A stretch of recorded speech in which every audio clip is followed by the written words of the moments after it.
Now, somebody else that is in desperate need of a renaissance is our illustrious Prime Minister. Yes. Not doing sparklingly in the polls right now.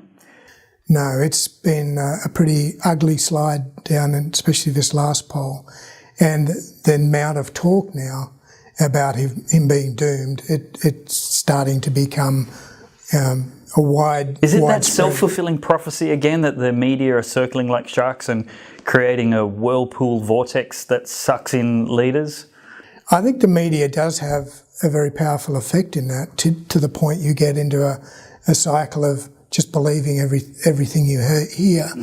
But there doesn't seem to be much opportunity for Malcolm to be able to pull himself out of the hole. He did a great job when Netanyahu came out. That was great. He had some really good, strong things to say about Israel and the support for Israel. But after that, he just totally tanked again. Not being able to articulate something like the weekend penalty rates. Right. Not being able to come out, he knew it was coming, so not being able to come out and argue that it was the best thing to be able to get more people into jobs. Yes, some individuals were going to be affected by that, but you were going to open up opportunities for more people to get into work. So it had a net benefit for society to be able to get more people off the couch and into jobs. A small net benefit. Well, it was such a tiny... It's a tiny step in the right direction. A tiny ruling, which didn't even cover the areas that everybody had been crying out for, and that's coffee shops and those little places on the weekend. Didn't it cover those? Didn't cover them. Hospitality and retail. No, it covers a certain area of hospitality, but a lot of those people are under EBAs and... How disappointing. Very disappointing. So he couldn't even come out and argue strongly for that, and just waffled away and allowed Bill Shorten, who wasn't hardly held account for his lies. He said, yes, I would support the ruling of Fair Work Commission, and then waffled on about... As long as they agree with my policy. That's right. Yeah. But he was hardly held account for those comments. You say, well, he should have been slammed because people... We saw a glimpse when Parliament recommenced. He had a go at him for being elitist while being a sycophant. Yeah. But there was no consistency. There was no follow-through. No.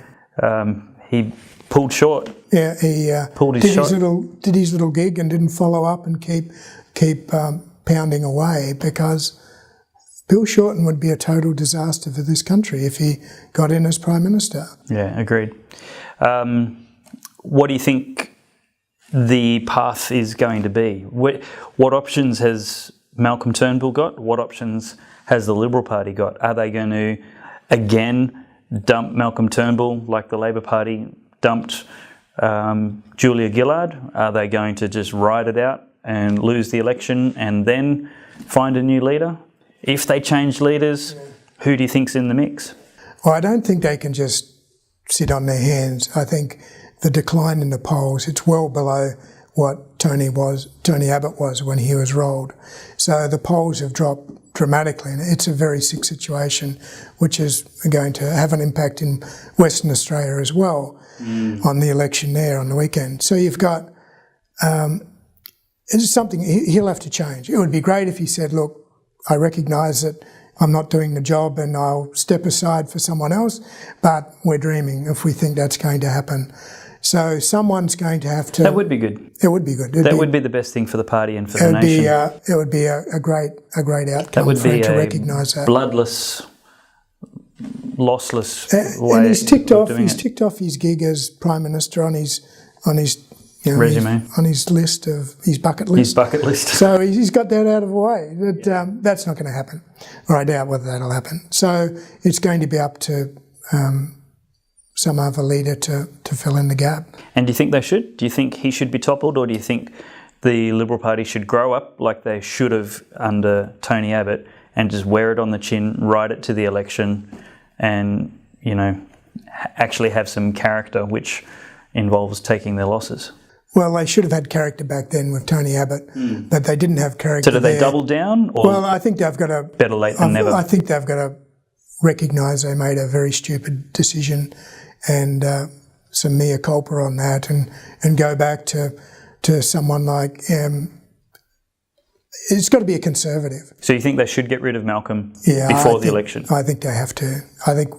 And he hasn't showed any signs that he can reach out to Conservatives in anything that he does.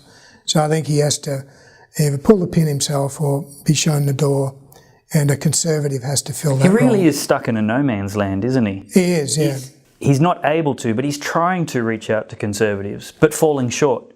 Well, and at the same time, he's in the right, so he can't be so leftist. So it's all merely mouth though. There's 18C. That's why I couldn't go and continue on with the LNP way back. Yeah. So they walked away from 18C, and they're just all wishy-washy over 18C. Yeah. We, as Conservatives, fail to actually take back ground from the so-called progressives when we get into power. That's right. It's a very sad situation. They just, we'll do a little bit, and they tinker around the edges. The Labor and the Greens get back in, and then bang, they make a big change in society. We don't undo that. We need to have some more courage to undo the bad things that have been put in place. 18C just has to go. Yep. Just get rid of it. Get rid of the Human Rights Commission. Yep. Go, send it back. We've got a Commonwealth Ombudsman. He just needs to pick up that role.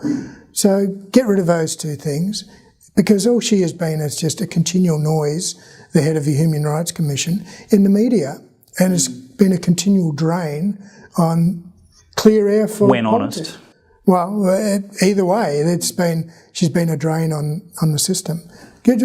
Eliminate it. We don't need it. Yep. We're not a third world country. Just eliminate the Human Rights Commission. That's right. There is no institutional racism in Australia. Everybody in Australia hates racism. And if anybody says really, really stupid things, they get shot down.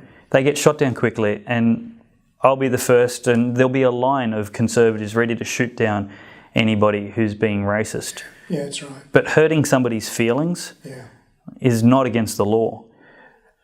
But stifling debate and setting up rules around which you can express an idea or political expression, that is immoral. It is. That is a breach of fundamental freedom. That's a violation of democracy. 18C is utterly broken and beyond redemption. That's right. What they did to those guys from QUT. 4 years later, it's only just finished. And he still had to pay, I think, Callum Thwaites, I think it was, still had to pay $41,000. He won the case. And that's not even counting the people who paid settlement fees to get rid of it because they didn't want the process. Go away money. Yeah. And so if people want to see racism, you need to get out a bit more, go and live in a foreign country. Yeah. I don't know any, I think we're the least racist in so many ways. Go and live in a foreign country and get some perspective. Yeah, well said. Really appreciate the time you've taken out of your busy schedule to pop in and have a chat with me today. Hope it's been interesting and exciting for you, and maybe we can even get you back another time. It's been a lot of fun. Thanks, Dave. My pleasure.